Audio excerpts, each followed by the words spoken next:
The ground shakes for today. We've got a matchup of heavies between the Ogre Kingdoms and the Lizardmen, featuring quite a few big stomping monsters for Cool Umbrella's Ogre Kingdoms. Of course, he's got Double Hunter Stonehorn, which I haven't seen for quite a while. Was a pretty popular pick for quite some time. Stonehorns in general are pretty good still, even after a couple nerfs. I mean, they've got very good missile resistance of 20%, 110 armor, plenty of HP, anti-infantry damage, and good charge bonus. They're similar in setup to a Stegadon. Yeah, I can talk, I promise.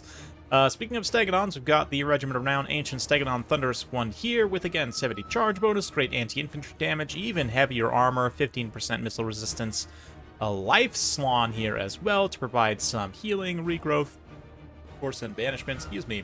The Spirit of Tepak here with another Earthblood and Barona's Time Warp. Of course, the Regiment of Renown Quaddle. Got Colossadon Hunters hard landed, and then a gigantic blob of Star Chamber Guardians, the Chocolate Guard, or yeah, Legion of Chocolates, and then the Sora Spears.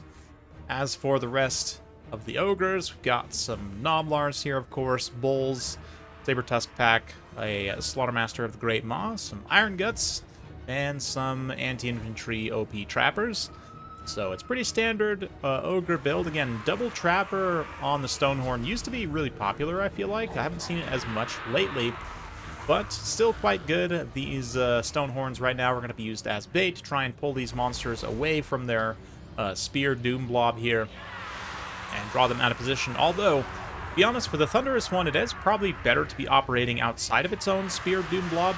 If you don't know, the Thunderous one drops these random bombardments of the Uranin's Thunderbolt, basically, just like in an AoE around it, more or less, and it can kill friendly troops. So let's see how it does here as it gets into combat. Spirit of Tepak doing a little dance as it tries to support. There we go, it gets a little hit there. We do see the Banishment unleashed already, so yeah, hordes of Noblars dying almost instantly is no surprise for anyone, as the Spears and Temple Guard kind of wash up against Noblars in other areas. It does seem like right now the monster fight, it's hard to tell, but it's going pretty well. I mean, it's 2v1, Hunter and the Hunter just getting creamed here by the two, but at the same time, he does have some Iron Guts for support. We also see the Legion of Chocolates starting to filter in a little bit here. One Sora Spear gets caught out and surrounded, they're going to take pretty severe damage, while this other Hunter is using his anti-large shooting attack to try and deal some damage to the Spirit of Tepak from a distance there. All going to get some healing, but the Life Slan in this fight here is also somewhat vulnerable. I mean, he has a lot of the anti-large infantry around him. Colossadon Hunters tried to dive in for support, but got immediately rear charged by the Saber Tusk Pack, which is going to lead them to a very cost-inefficient demise. Yeah, the Saurus and Temple Guard try and rush out to support, but it's already maybe too late. Colossadon Hunters, if they were able to get a really nice regrowth right now, but instead they pop their Toad Rage and just go into their doom there. So, yeah, if they had been able to recover and get back up in the air, it's possible, I guess, they could have got a nice regrowth there, but instead, they're kind of sacrificed. But the Lizardmen are doing okay. I mean, lots of sturdy infantry here to help support. Got the Stegadon and the Stonehorn locking horns here. Again, two monsters with very similar stats, but and did that Thunderbolt actually hit him directly? I know Thunderbolt, the spell, actually can hit single entities and do damage to them if you get lucky. But yeah, in this type of situation, I'm not sure. Looks like Thunderous one's going to try and pull away from the Hunter Stonehorn, although it does get hit by the traps of the trappers there. Meanwhile, the Spirit of Tepak goes to try and snipe the Slaughtermaster, but that kind of leads it to get far out of position from support. Legion of Chokwa are trying their best to stay close, but the Spirit of Tepak's animations do carry it quite far away from support there and into the claws of the enemy. Should be a tough situation for it, but some healing there. A little bit of Earthblood to try and sustain. Speaking of sustain, the Slan Mage has been able to fight with these infantry just fine, cleared through some of those bulls. Saber Tusk Pack have also taken significant damage, but the Ogres have a lot of units still on the field. Although terror will be an issue for them, this isolation here is pretty good with the Legion of Chokwa and the Spirit of Tepak both being singled out here by the 2 stone horns, lots of ogres for support, especially these iron guts, obviously with their armor piercing damage. Not that Quaddles have a ton of armor. What do they have, like 70 armor, I think? Yeah. But it definitely does help. And same thing, like the Legion of Chakwa, 75 armor is good, but it's not great. I didn't realize they actually have more armor than the Basosaurus spears. You learn something new every day. But anyway. Yeah, interesting. Thunderswan's going to come try and help, but it does get intercepted by Hunter. Again, we're going to get the bobbing of horns here.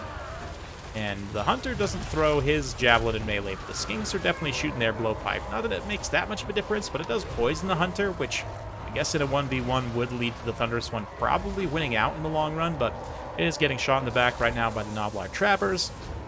And the Spirit of Tepok still somehow alive. Nice regrowth there to try and sustain that. It's tanked out a lot of damage here.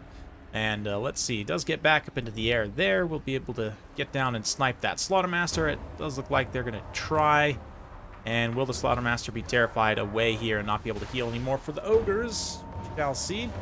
Slon is also getting somewhat low, though, for the Lizardmen. And obviously, that gets shut down. Lizardmen's healing's in big trouble. And just Lizardmen in general already starting to get a bit behind on the balance of power as their support units just kind of get worn out a little bit. The numbers of Ogres units here and the cost effectiveness of many of them, especially like the Saber-Tusk pack, very, very good. Honestly, as much as I like and think that the Boston Hunters are cool, I do think it maybe is ultimately what ends up losing this battle. That was a lot of value that could have helped to just do other things. You know, maybe even take pterodons to skirmish from the sky, since the ogres don't really have any way of getting up at them. Definitely provide some nice poison, get some more safe and cost-efficient damage because they're way cheaper, right? And especially skirmishing down like the Saber-Tusk packs or the Bulls, clearing out some of those cheaper support units so that you can then focus your ground high-value assets on your opponents. It's the, high-value ground assets as well, obviously, like these Iron Guts and the Stone Horns, but we'll see. Slon's still alive and is still got these Temple Guard helping to hold out. Most of the Trappers are pretty much out of ammunition left, and they are setting up a beautiful banishment to try and get rid of this giant blob of Trappers. Oh, man. Oh, man. I don't know if that classifies as a war crime, but it looks pretty close. All those Trappers, or Noblars rather, are just going to immediately tear out, and we see a nice regrowth coming in for the Thunderous one as well. So Lizardmen are not out of this yet. They're getting pretty close to army losses. Looks like the Spirit of Tepok is done, has been heal capped, but oh no, actually, just kidding. They do hit army losses there. A little bit unfortunate. Honestly, Lizardmen had not hit army losses there. Maybe they could have sustained, but it was looking pretty hopeless.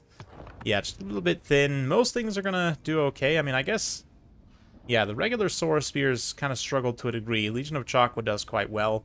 The monsters are okay. The Quaddle's an interesting pick, I guess. I don't know that I love it in this matchup, but it's definitely there.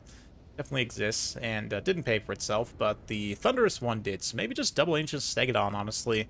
Because it doesn't seem like the support abilities for Spirit of Tepok were wildly useful. Like, yes, it does give you a little bit of extra healing, but I don't know. Same thing, these Ripperdactyls, I think it's just safer to go with the Pterodon Riders, just to get that poison damage and range damage. You can drop rocks, too, on Noblar Blobs if you need to, especially in the late game. But anyway, yeah, interesting one for sure. Credit to Cool Umbrella, just playing his cool there and catching out the isolations of John FB whenever he could. Hunters on the Stonehorns, very solid and reliable. I love where Iron Guts are right now, too. All three of them pay for themselves. Very cost-effective. And, yeah, Trappers are also insane. Definitely should not have got that anti-infantry bonus that they did, but you might as well use them while they're this good, because they definitely are going to get nerfed in the next patch. Hopefully. Anyway, that's it for today. Hopefully you guys enjoyed this. If you like this sort of content, be sure to like, subscribe, hit that bell notification button. Every time I upload a new video, you'll be notified. Thanks again. We'll see you next time.